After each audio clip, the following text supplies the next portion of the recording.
প্রথম কথা হলো নির্বাচন এবং সংস্কার, এই দুইটাকে মুখোমুখি দাঁড় করানোটা এটা একটা গভীর চক্রান্তের অংশ। কারণ হইল আপনার 15 বছর 16 বছর আপনি ভোটাধিকার বঞ্চিত ছিলেন, গণতান্ত্রিক অধিকারের জন্য এখানকার মানুষ, দলীয় নির্দলীয় মানুষ ব্যাপক নির্যাতনের শিকার হয়েছে।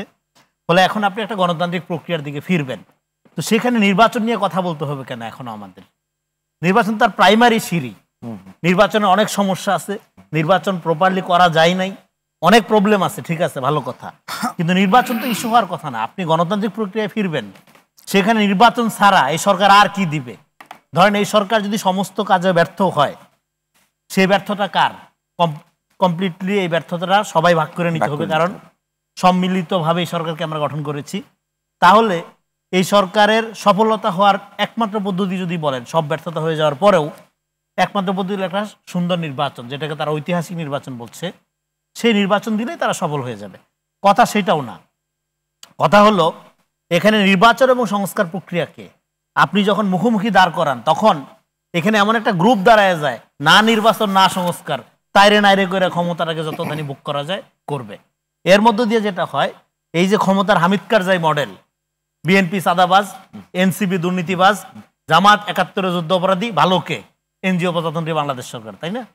এই যে প্রক্রিয়া, এটা তো ভয়ঙ্কর। মানে গোটা সমাজকে আপনি রাজনীতি খারাপ, রাজনীতিবিদরা সব খারাপ, রাজনীতিবিহীন করার এই যে লম্বা প্রজেক্ট, এই প্রজেক্টের মধ্যে আপনি দেশকে ঢুকাই দিবেন নাকি 5 তারিখের আলোকে আমাদের যে রাজনীতিটা দরকার, যেটা গণঅভ্যুত্থানের আকাঙ্ক্ষা, সেই আলোকে সেটা রাজনীতিবিদদের চ্যালেঞ্জ নিতে হবে। 5 তারিখে একটা চ্যালেঞ্জ আকারে সবার জন্য হাজির হয়েছে, সেই চ্যালেঞ্জের আলোকে গোটা দেশের রাজনীতি এবং সমস্ত রাজনৈতিক দলগুলোর রাজনীতিকে একটা গণবান্ধব রাজনীতির দিকে ফেরার জন্য একটা চ্যালেঞ্জ আকারে নেবেন। সেই চ্যালেঞ্জটাকে আপনি এমনভাবে ডাইভার্স করতেছেন যে আপনার এখানে একদিকে জুলাইয়ের গাদ্দার, আরেকদিকে জুলাইয়ের ঠিকাদার, হ্যাঁ, মিলাইয়া একটা পুরো একটা বিরাজনীতিকরণ যে প্রক্রিয়া, সেই প্রক্রিয়ার মধ্যে দিয়ে কি হচ্ছে, এই সরকার আজকে 10-11 মাস তার সফলতা কি হাতে গোনা। হ্যাঁ, এখনো পর্যন্ত আপনার অস্থিরতা, বিশৃঙ্খলা এগুলো কমানো যায়নি। তো ফলে এটা তো 10 মাস হওয়ার পরে এতদিন এটা হওয়ার কথা না।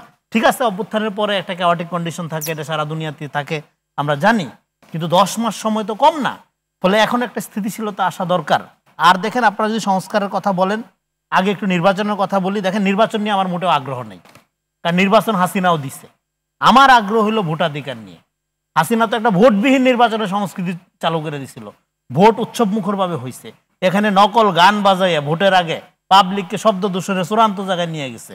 ফলে নির্বাচন দিয়ে আমার কোনো আগ্রহ নেই, আগ্রহ হলো ভোটাধিকার, যেটা নিয়ে এখানে লম্বা সময় ধরে একটা সংগ্রাম চলতেছে। ফলে ভোট যে জনগণের মৌলিক অধিকার, এবং যে ভোটের মাধ্যমে জনগণ নিজেকে ক্ষমতায়িত করে এবং আইন প্রণয়ন করার জন্য তার প্রতিনিধিকে নির্বাচিত করে, ফলে ভোটের এই যে অধিকারটা, এটা একটা সিক্রেট পবিত্র অধিকার, ইট ক্যান নট বি এক্সচেঞ্জেবল। এটা 10,000 কোটি টাকাতেও বিক্রয়যোগ্য না। এই জায়গায় নাগরিকদের আপনার নিয়ে আসতে হবে। তাহলে আপনার এই যে নির্বাচনী যে সমস্ত অসন্তোষ, আপনার নির্বাচনী ব্যবস্থার যে সমস্ত সমস্যা, হ্যাঁ, কালো টাকা, পেশি শক্তি এবং অযোগ্য লোকরা নির্বাচিত হয়ে গিয়ে একটা লুটপাটের সিন্ডিকেটে পরিণত করা পার্লামেন্টকে, হ্যাঁ, এই ব্যাপারগুলো কখন বন্ধ হবে? যখন আপনি বুঝাইতে পারবেন যে ভোটাধিকার এমন একটা অধিকার যেটা তোমার সার্বভৌম ক্ষমতা প্রয়োগের একটা হাতিয়ার, এটা না জাস্ট সিল মারা না। ফলে ভোটাধিকারের সাথে নাগরিক অধিকারের যে সম্পর্ক, তার নাগরিক হয়ে ওঠার, তার ক্ষমতা এক্সারসাইজ করার যে এখতিয়ার সে লাভ করে, এই জায়গায় নাগরিককে আপনি ট্রেন আপ করেন 5 তারিখের পরে, সেটা গুরুত্বপূর্ণ। এইবার আপনার সংস্কার দেখেন, সংস্কারের কথা তো আমরা বারবার বলি, বলতে লেবু বেশি চিপলে যে অবস্থা হয় সংস্কারের ব্যাপারটা সেটা হয়েছে। সংস্কার এই যে পুরো প্রক্রিয়াটা, এটা তো আমলাতান্ত্রিক করার কোনো দরকার ছিল না, এটা আরো ইজি করা যেত না? কারণ অভ্যুত্থানের মধ্য দিয়ে আপনি কোন ধরনের রাষ্ট্র চান না, সেই রায় তো আপনার জেনজি জেনারেশন দিয়া দিছে। এখন আপনি কি করবেন? হাসিনা যা করছে তার উল্টাটা করলে দেশ দাঁড়ায় যায়। এটা তো এত রকেট সায়েন্স করার দরকার নেই, ভেরি সিম্পল। এখানে একটা রক্তাক্ত অভ্যুত্থান হয়েছে, ফলে আপনি একটা সংস্কার প্রক্রিয়াটাকে একটা আমলাতান্ত্রিক জটিলতার মধ্যে নিয়ে যাচ্ছেন, এটা দরকার নেই। আচ্ছা, আবার ভালো কথা, আপনি এতই সংস্কার যদি মিন করেন, এটা একটা কৃষিভিত্তিক বাংলাদেশ, তাই না? আপনার 16-17 বছরে খাদ্যে স্বয়ংসম্পন্নতা, হ্যাঁ, তারপরে উন্নয়নের ডোল পিটাইতে পিটাইতে আপনি পুরো দেশকে একটা দেশের বাজারে পরিণত করছেন, পার্শ্ববর্তী দেশের বাজারে। ফলে আপনার কৃষি লাগবে না, এটা কৃষি নির্ভর দেশ, তো কৃষি সংস্কার নিয়ে কথাবার্তা কই? তার মানে সংস্কারের ব্যাপারগুলোতে আপনি ক্ষমতা, রাজনীতি, আপনার রাজনৈতিক দলগুলোর স্বার্থ, এগুলোকে যেভাবে দেখতেছেন, জনগণের কথা বলতেছেন বারবার আপনারা সবাই, ভালো কথা, কিন্তু এখানে যখন কৃষি সংস্কার নাই, শিক্ষা সংস্কার নিয়ে আলাপ নাই, স্বাস্থ্য সংস্কার যেগুলো জনগণের ডে টু ডে লাইফের জন্য সবচেয়ে বেশি জরুরি। আমার তো এখনো বাংলাদেশে আপনি যদি মনে করেন যে আপনি একটা জায়গায় যাবেন, আমি শেষ করে দেই এক সেকেন্ডে, আপনি কৃষিকে বাদ দিয়ে আপনি মহা একটা কিছু কইরা ফেলবেন, এইটা বিশ্বাস করার মতো পাগল বাংলাদেশে খুব বেশি আছে বলে আমার মনে হয় না। ধন্যবাদ।